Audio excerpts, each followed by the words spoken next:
இஃபா குட்டி, என்ன பண்ண போற? தக்காளி கடைசலா?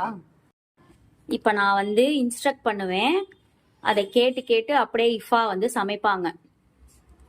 ஏன்னா அவங்களே என்கேஜிங்கா வச்சுக்கணும்ல, அதனால. கடுகு 1 ஸ்பூனு, வெந்தயம் 1/2 ஸ்பூனு, சீரகம் 1/2 ஸ்பூனு. ஓகே, இப்ப இது நல்லா பொரியணும். பொரிஞ்சிட்டு இந்த வெங்காயமும் பூண்டும் போடணும். 2 காஞ்ச மிளகாய் போடு,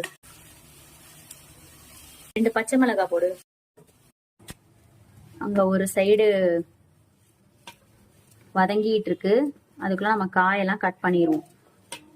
ஸ்லோவா தான் வச்சிருக்கேன், இல்லைன்னா புடிச்சிருவோம், அதனால. ஓகே, போடு. உப்புக்கெல்லாம் அளவு இல்லை, குத்து மதிப்பாதான். இவ்வளோலாம் ஜாஸ்தி, கொஞ்சம் கம்மி பண்ணு. போதும், போடு. கடைசியில கூட பார்த்துட்டு கரெக்ட் பண்ணிக்கலாம் உப்பை. ஃபர்ஸ்ட் போட்டோன்னு வச்சுக்கோ, ஒண்ணுமே பண்ண முடியாது. அப்புறம் தக்காளி பஜ்ஜி ஆகாது, தக்காளி ரசம் ஆகிரும். போதும் போதும், நீ கிண்டுறதுல குக்கருக்கே வலிச்சிட போகுது.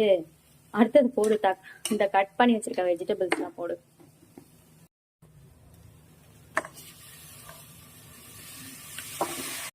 ஒரு பொட்டு அதுல பெருங்காயம் போடு.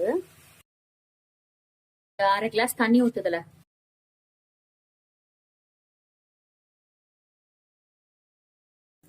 அது என்ன ஆயிடுச்சு? எத்தனை விசில் வந்துச்சு?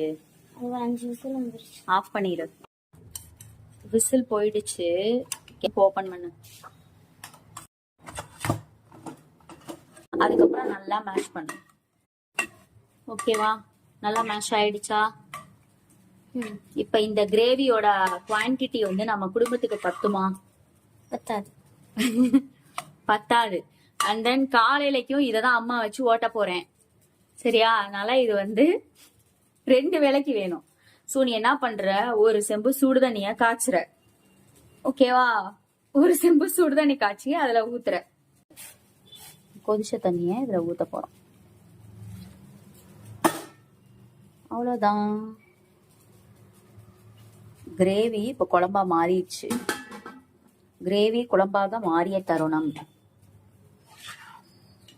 சூப்பரான ஒரு கத்திரிக்காய், தக்காளி, உருளைக்கிழங்கு இதெல்லாம் போட்டு கடைஞ்ச ஒரு கடையல் குழம்பு சூப்பரா இருக்கு, நல்லா இருந்திருக்கு. நம்பி ட்ரை பண்ணலாம். குழம்பு எப்படி இருக்கு?